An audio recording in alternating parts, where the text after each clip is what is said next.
c'est que moi je me suis dit que la nationalité française est consubstantielle au vote, que la citoyenneté française était indispensable à avoir la nationalité française. Ça c'est un argument des contre. Premier argument, parce que moi on va dire que j'ai eu une petite période chevènementiste, donc du coup c'est pour ça que c'est un peu plus complexe. Donc et du coup j'ai beaucoup évolué sur ce débat-là, donc sur nation et citoyenneté et république, et ça m'a convaincu que on peut vivre comme mes parents, parce qu'en parlant de mes parents, ils ont la nationalité malienne, ils ont un titre de séjour, ils n'ont jamais la nationalité française, mais ils contribuent au développement, ils payent la TVA, ils payent des impôts locaux, ils payent un certain nombre de choses et ils contribuent à leur manière au pays depuis très très longtemps. Ils sont arrivés, mon père dans les années 70, fin des années 70, ma mère au début des années 80 du Mali, où ils ne parlaient pas un mot français puisqu'on n'a ni été touché par la colonisation française ni par l'esclavage. Donc du coup, la France c'est pas trop notre truc. Donc du coup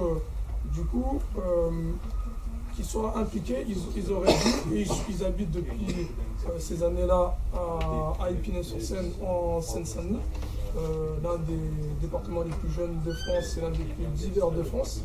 Et du coup, c'est normal qu'en étant aussi impliqués dans la vie de leur commune, ils aient le droit et voix au chapitre, ce qui n'est pas le cas aujourd'hui. Deuxième argument qui m'a avancé, il m'a fait écrire un article dans le Pot-à-Pot il y a un moment sur ces maires qui sont élus avec 5 ou 10% du corps électoral de leur ville. Et ma surprise a été qu'il avait raison une nouvelle fois, 10 ans en avance encore, que sur ça, vous avez une population, je vais reprendre ma ville, on est 60 000 habitants. 30 000 sont à peu près 30 000 sont inscrits sur liste électorale. Il y a 10 000 votants. Donc vous avez 10%, de la ville qui est inscrite sur liste électorale. Mais sur 10%, il y a seulement 5% de cette ville qui vote. Comment voulez-vous que ces 5% de personnes représentent quoi que ce soit? Au jour d'aujourd'hui, je croise des gens qui croient que un député que je ne citerai pas est toujours maire de la ville. Parce qu'ils ne sont même pas au courant de qui est leur conseil municipal, qui est le maire de leur ville. Ça, c'est un deuxième argument. Et aussi, il y a aussi un troisième argument, et j'ai un quatrième argument que Samuel m'a fait remarquer.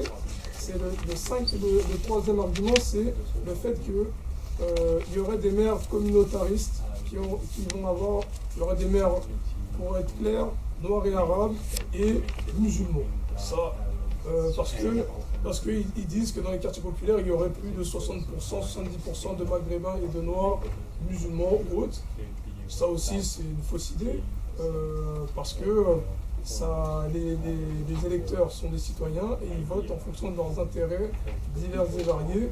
Et du coup, il y a des gens qui sont plus proches de la droite, du centre, des socialistes, des verts, des communistes.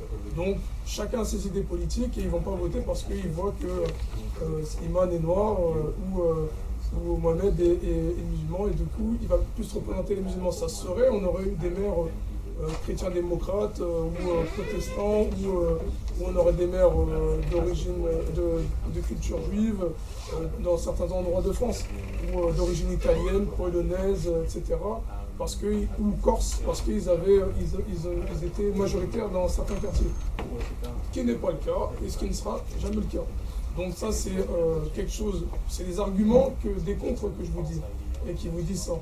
Et le quatrième argument, c'est une promesse perdue, un serpent de mer, etc. Donc ça, cet argument-là, je l'avais aussi, je me suis dit que bon, c'est une promesse perdue, pour faire plaisir aux personnes qui habitent les quartiers populaires, rendre la dignité à leurs parents, grands-parents. Mais moi, je me dis qu'un combat, et là, l'argument, c'est, j'en termine par là, c'est Samuel, convaincre quelqu'un qui a cru que nationalité et identité et vote étaient liés. Quelqu'un qui s'est dit que ses parents n'avaient pas droit au chapitre alors qu'ils payaient des impôts, qui contribuaient à cette France. Quelqu'un qui a cru que les maires étaient vraiment représentatifs de leur population. Quelqu'un qui a cru que, en gros, ça ne servait à rien de donner le droit de vote parce que c'était une vieille promesse. Et bien vous voyez que ça prend du temps de convaincre des personnes qui ne sont pas du tout de cette... Et puis le préjugé de dire que les Noirs et les Arabes peuvent être que pour ce droit de vote. Il faut. On a un combat culturel à mener et je remercie d'avoir rencontré il y a 10 ans Samuel et maintenant d'être coordinateur du réseau des potes pour cette raison-là, parce qu'il m'a convaincu sur bien d'autres sujets aussi, parce que c'est pas le premier sujet où il m'a convaincu, mais sur ce sujet-là, du droit de vote, vous voyez que le travail est long et chacune et chacun d'entre vous connaît des cheminements pareils sur d'autres thématiques. Et vous voyez que le combat pour l'égalité, c'est un combat peut-être d'une rencontre fatidique, de lecture, de choses entendues, de réelles choses. Et du coup, moi, ma rencontre, ça a été Samuel, et je crois que c'est une des plus belles rencontres que j'ai faites. Je rends hommage à Samuel. Voilà, ça c'était dit. On ne s'est pas filmé, mais c'était dit.